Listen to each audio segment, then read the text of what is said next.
morning, ladies and gentlemen. It's nice to see all of you in this wonderful, Cloud and Data Center Convention of 2024. I think I was a part of that previous event also, I think in 2023, if I remember it correctly. And it's lovely to be back here to such a wonderful event and to see such innovative minds here present here today in this event. So firstly, I would like to introduce myself. My name is Darshan. I'm an IAS officer of 2016 batch working for Government of Karnataka. Presently, I'm working as the Director of Department of Electronics, IT and Biotechnology, and I'm also the Managing Director of KITS, that is Karnataka Innovation and Technology Society, that looks into data center, IT, BT, and any of the policies that you name it. So, firstly, welcome. I welcome all of you to this lovely event, and I hope the further sessions and the QAs and the panel discussions will be a very insightful one and would encourage the current ecosystem that is happening or that is building with respect to the development of Karnataka. So first of all, it's very difficult to follow up after such a wonderful discussion of all these esteemed leaders in the data centers and representatives of government and also the other sectors. So I'll try to do my best here. So I would like to keep my speech a bit short. If there are any Q&A, you are free to answer. Of course, you have already asked Raman Reddy sir, who has been a bulwark of our initiative with respect to data centers. So firstly, I would like to talk about our data center policy that was out in 2022, and Raman Reddy sir, who was here as a panelist just before, was one of the main architects for it.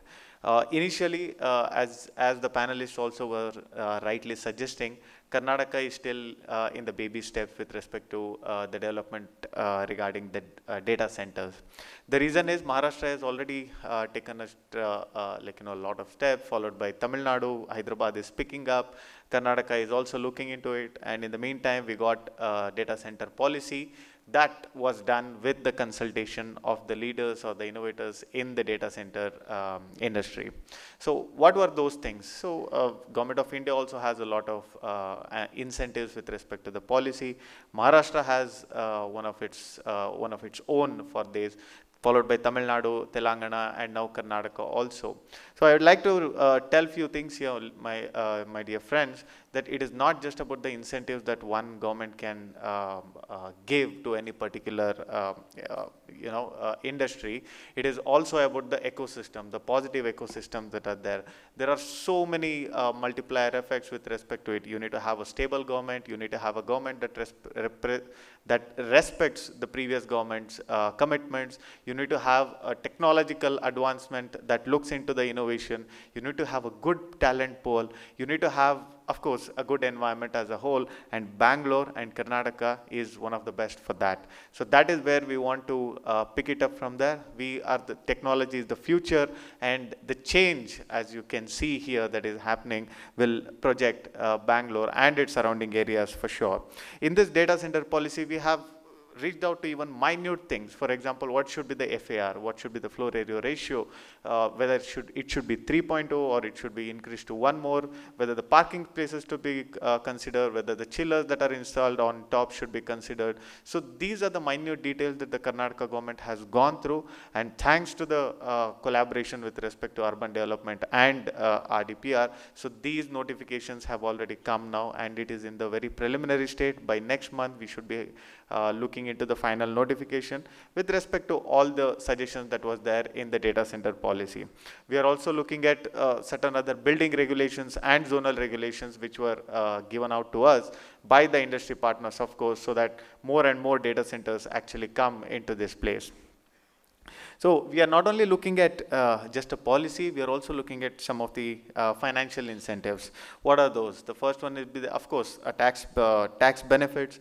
We are looking at concession with this, or reductions, I would say, with respect to stamp duty, with respect to registration fees and land conversion fees. And main focus will be on beyond Bengaluru regions. There is a separate one for Bangalore urban and Bangalore rural, but the main focus is always on beyond Bengaluru regions, because we don't want any kind of regional imbalance to pick up with respect respect to the technological advancement.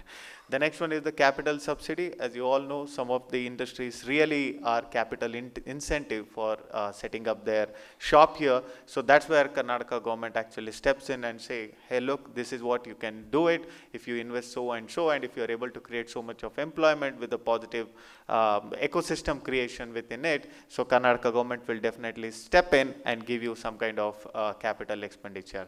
And we have always kept the options open for the big industries, especially the large scale industries, that if you can invest a huge amount of money, we can even dole out a special package to you, considering the kind of positive ecosystem that one industry can create. The next one is, of course, the interest subsidies. We all know capital is something that every entrepreneur or the industry strives for. So that's where we come up with the subsidies on loans. So depending on a different slab rate for each, but this is one of the options that you can definitely explore. With respect to the infrastructure development, as the previous panelists here were mentioning, it's always the electricity first, the reliable power supply. Which state can provide you a reliable power supply like Karnataka? 40% of our energy is from renewable sources, followed by the other unconventional and conventional power sources.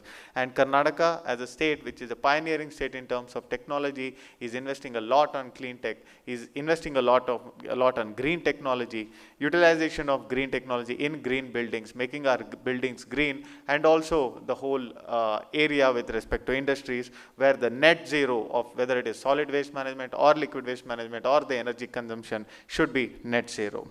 We are also looking at high speed connectivity, data centers being not only, it's not just an energy guzzling sector, it is also very intensive with respect to connectivity, high-speed internet connectivity. So we have looked into two things. One is the rolling out of 5G, not just 5G. We are also looking at 6G, sixth generation connectivity that is relevant to this sector.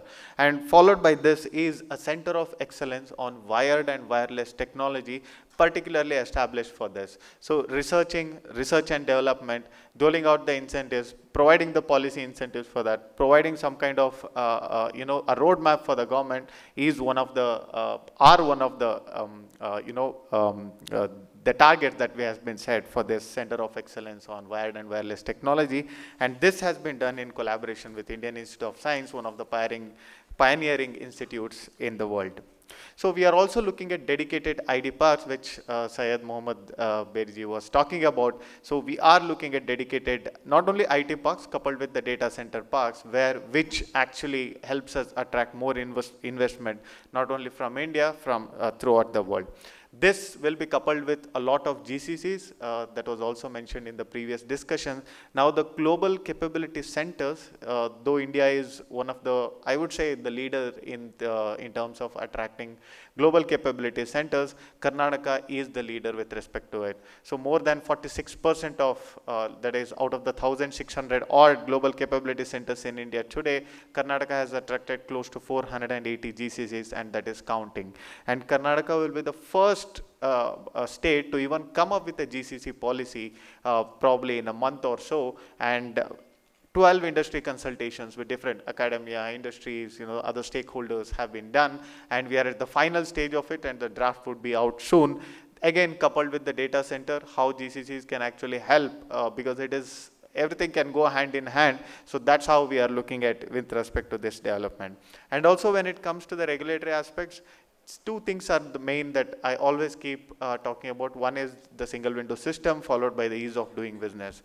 So whenever we say single window system, we try to make sure that one single window do not lead to many other doors. So whenever we say single window, we just stick to that. So once you come and apply to a particular agency, we make sure that the other regulators come in there, whether it is pollution control board, whether it is urban local body or the rural body, whether it is any kind of industrial township, or any kind of, whether it is fire, water, and other things. So all of them will be placed in one particular van, and that's where we are going to look into that. The second one is the ease of doing business. Again, we cannot define the ease of doing business, what exactly is it, but we can assure you that the bureaucracy, which is always with the industries in Karnataka, will always be with you, so that there are no hard stops or like a pit stop for you, so that you can reach your milestone as quickly as possible followed by a very, very business-friendly government that Karnataka has always had.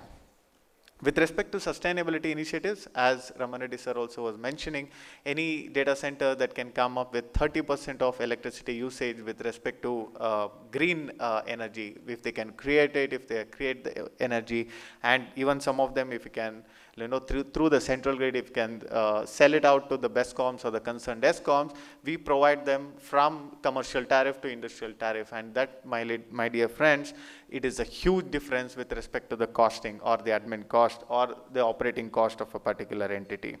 Now, we are also looking at energy efficiency programs. These are not just R&D that happens in some kind of academic institutions. These are also the implementation part where we look into two kinds of things. One is the development or encouragement to startups. What do we do? Grand Challenge Karnataka is one where a problem statement is taken and let it out in the open to a particular startup or a company.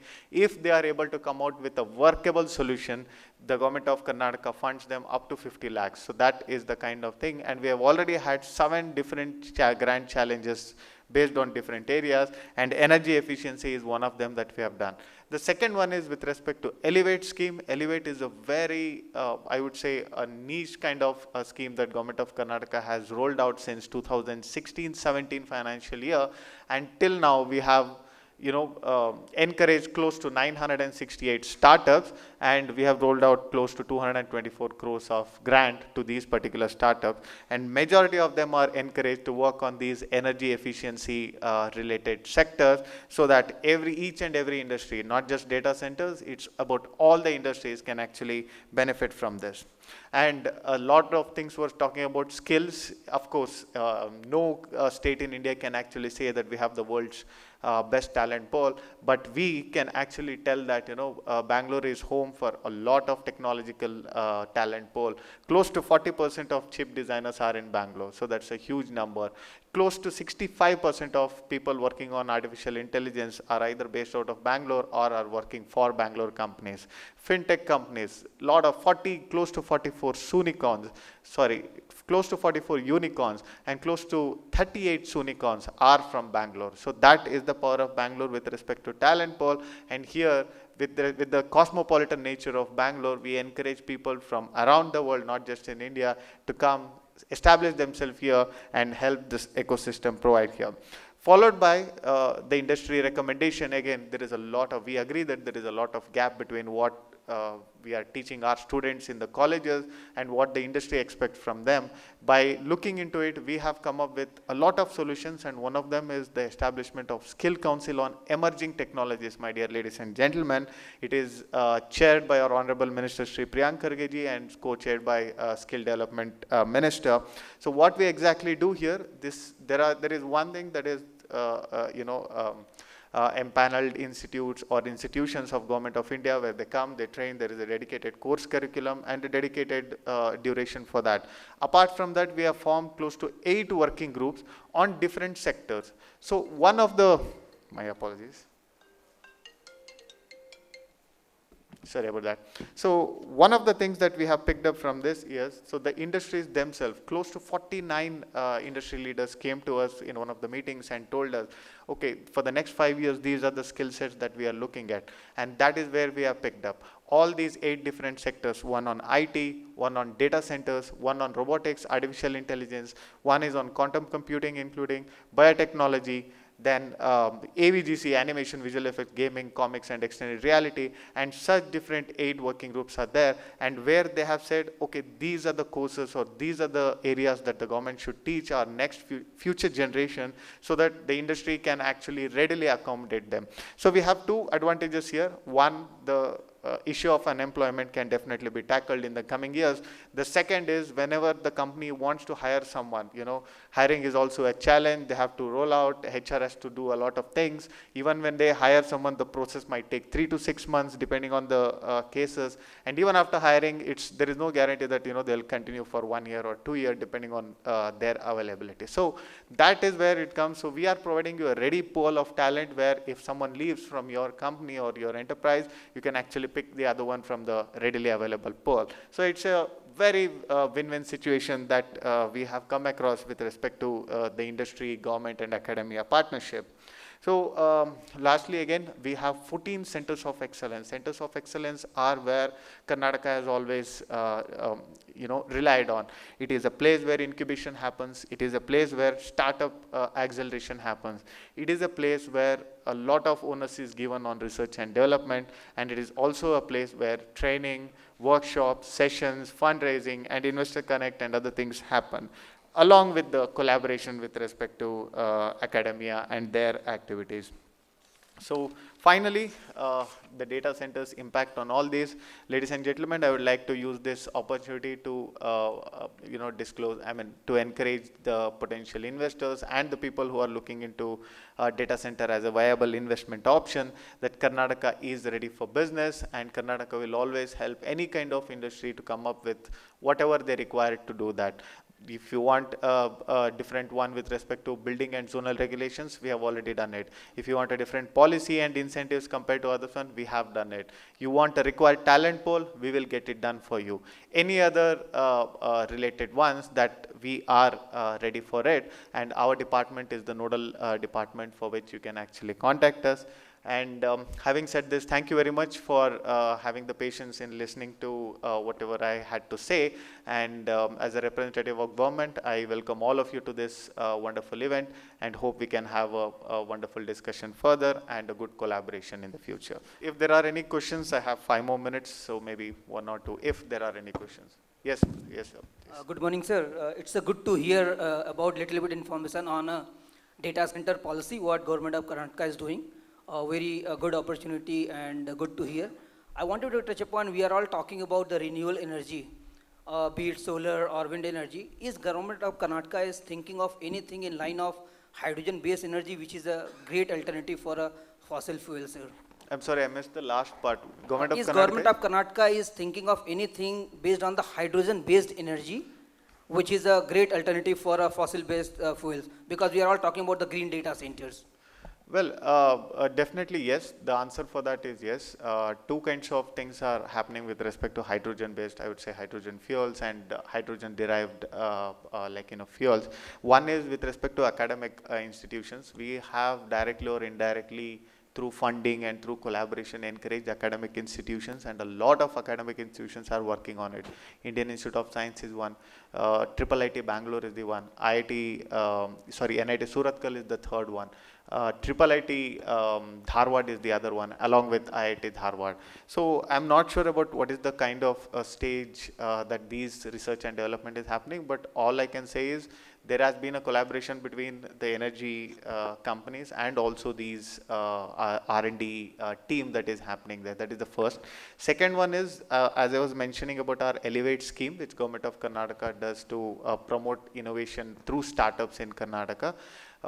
This year, if I'm not wrong, close to 14 startups have worked on alternate fuels, and some of them are looking into hydrogen as one of the fuel opportunities. So we have also collaborated with a lot of electric vehicle manufacturing companies.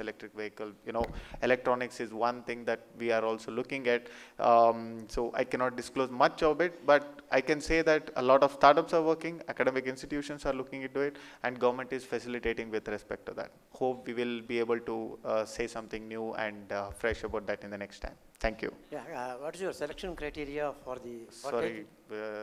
Yeah, I'm here. Oh, yeah. Kindly enumerate the selection criteria for taking the startups. Selecting the startups? Selection criteria. For example, we have some students. Okay. Now, what is the entry level kind of thing, so that we can also get the funding from government? So the selection criteria is quite transparent. We do it within less than 100 days. For example, we call out for an application. We give close to 30 to 45 days of window for startups to apply for. This Elevate scheme is sector agnostic. It can be any, whether it can be IT, BT, or any other things. I'm sorry.